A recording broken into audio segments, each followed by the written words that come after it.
Alright, last batch filming before my kids are home.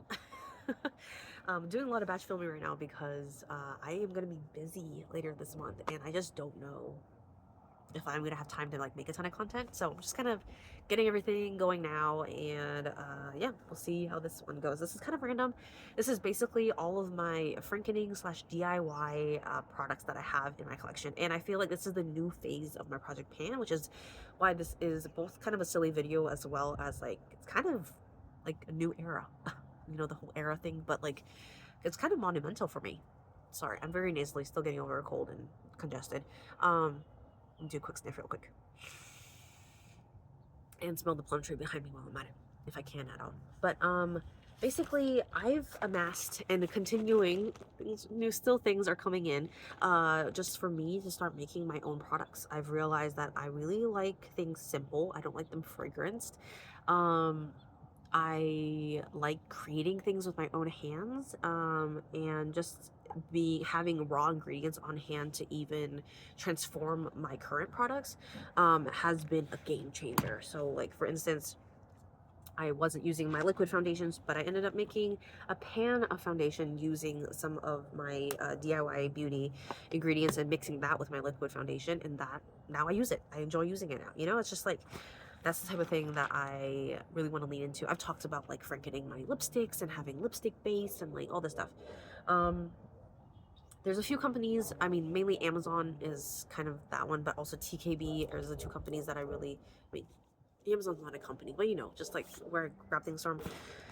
And I just have a mishmash of stuff. Like, I feel like it's not gonna be as like cut and dry and like, you know, standardized and as easy to manage as like a Project Pan, because these are raw ingredients. Like thankfully a lot of them will last a long time, but also like they do have a shelf life as well. I need to also be using these up the same way I approach my Project Pan, and I can't just let these ingredients just like sit around. So I wanted to at least show you where I'm starting from, or at least kind of starting from, and then yeah, to show you what I have in my arsenal. And you'll probably see a lot of Frankening stuff coming up in my makeup dates, as my personal collection is actually dwindling down in terms of the color cosmetics, but the DIY stuff is bulking up. So anyways, the first one here is, I'm just going to talk about what's in these things, and it's probably not going to make a lot of sense, but just for me to document for myself where I'm at this point in time, early March 2026. This is my solid bars. Like I have bar shampoo and conditioner in here. Mixed feelings about that. I feel like I'm gonna actually make my own shampoo, which is gonna be powder shampoo. Conditioner, I still need to figure out that whole situation. But anyways, lotion bars have actually been really interesting. I did a whole kind of included that in my recent makeup date. A little bit more solid to me, I think, than I would like. I think I'd like something a little bit more, like more solid than a moisturizer, but not like so solid that it's like hard for me to use. But it's really easy to melt these back down. So really happy I at least have that option. I could probably even melt it into my current moisturizers. I don't know. It's like I'm also learning a lot about ingredients and how they work together and stuff like that, and like pH, and like it's been really fascinating, like the science behind makeup, right? And of course, people do this for a living, cosmetic scientists, but I'm just pretending over here, and it's been fun. Next one is kind of more raw ingredients. I have shea butter up here. I have beeswax pellets here. I have rosehip oil, and jojoba oil. These are like carrier oils that you can use to like kind of mix these together and stuff like that. So, but lots of different uses, especially the beeswax. Like that can really harden up a product, especially if it's too soft. So, like for instance, the foundation, the liquid foundation, I used a bit of beeswax and a bit of a lipstick base to kind of like get the right consistency. And I can see this also using this for like lip gloss to make into like lip mask and stuff like that. So really good product. You just have to use a little bit of time. You actually don't need that much. And then the oils, of course, are the raw ones. So I feel like I could really use it by themselves or with products and stuff like that. They were used in my lotion bars. So also can be used elsewhere as well. This is my lip gloss base. I've actually used a good amount of this, to be honest. Like, you see that? But it did come with 6 ounces, I think, to begin with. No, 5.5 ounces. And yeah, just stuff I've used to actually make lip gloss, and now I'm using to make lip gloss base. And I think I can even make, depending on the ingredients, this is mainly mineral oil. I'll have to think about it. I might be able to make like other stuff with it too, but iffy. I really have to study the ingredients, not like hard study, but like definitely need to be thinking about it. Sunscreen powder. Use this in so many DIY loose powders, but I'm actually going to start using this in some other stuff as well. It's just mainly zinc oxide, and that's it. Zinc oxide and arrowroot powder, so super organic, super natural, and zinc oxide has like that white tint to it, so it can really help me tint stuff. Because I also got some pigments. This is a glitter pigment, so not much here to see, but I also got, here it is. I also got yellow and, oh wow, I should like put it back in here. That's not very useful.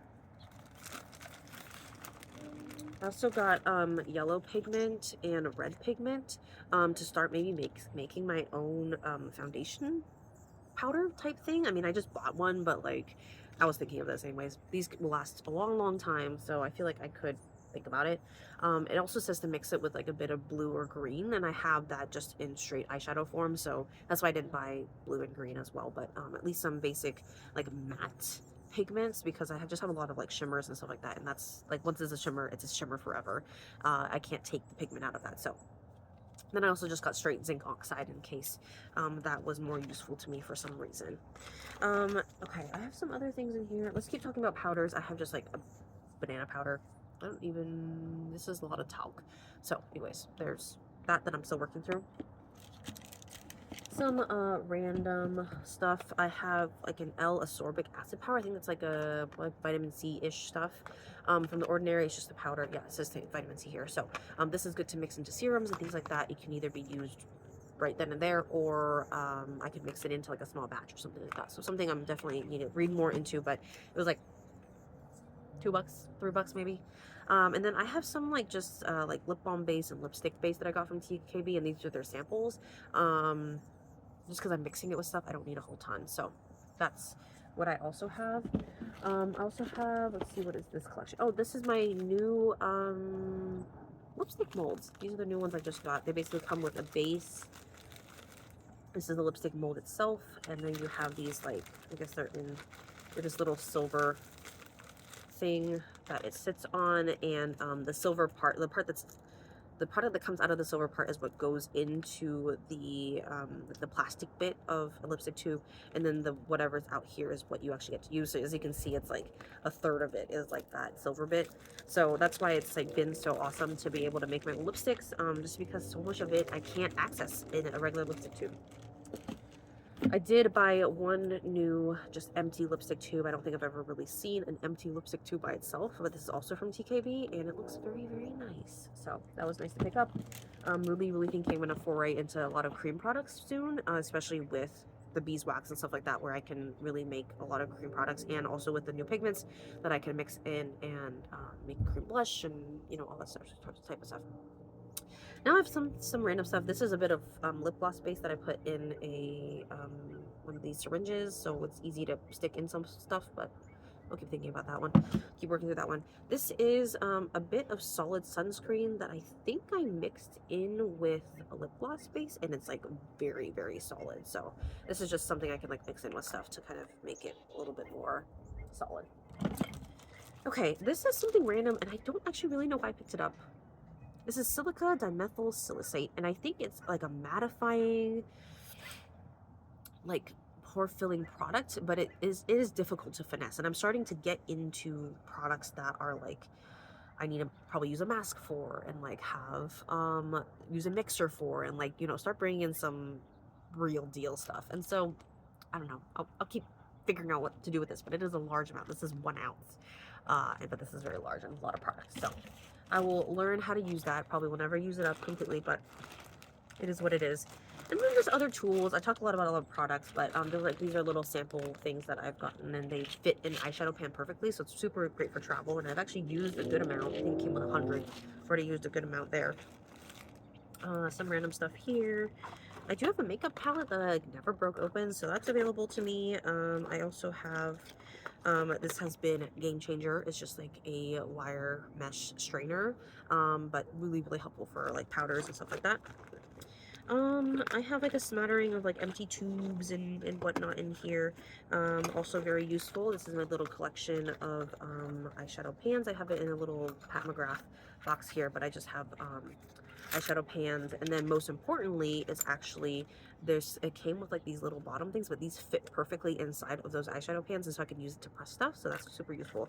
But yeah, always reaching for these.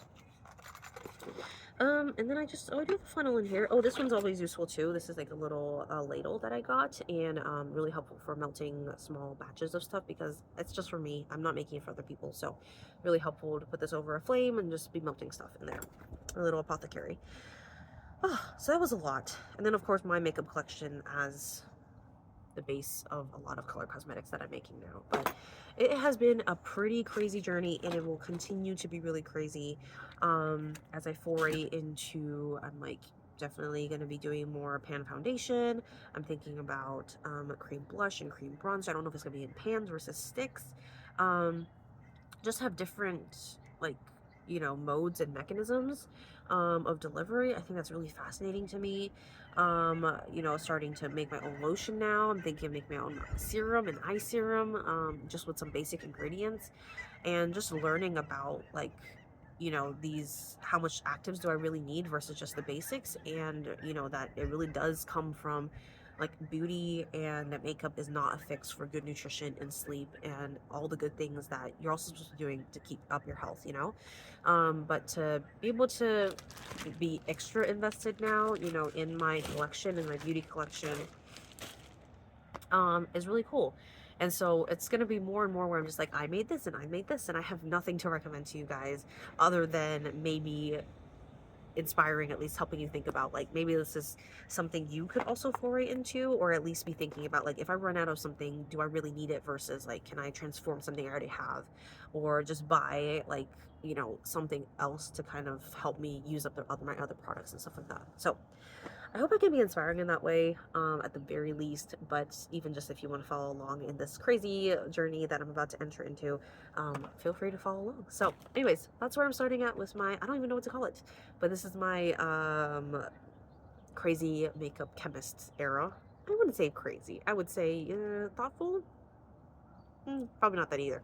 But I think just in the day and age of just a lot of products coming up, I think I've actually gotten really tired of looking up new products and researching new things. And this is kind of my response. This is just like me being like, I'm tired of the makeup industry. I'm tired of being sold products that I have to use. I would much rather make small batches of things I can experiment with and do my own thing out of, and have fun with it, like I think that's for me is what makeup has always been. And it's like crazy, I never thought I would be at this point.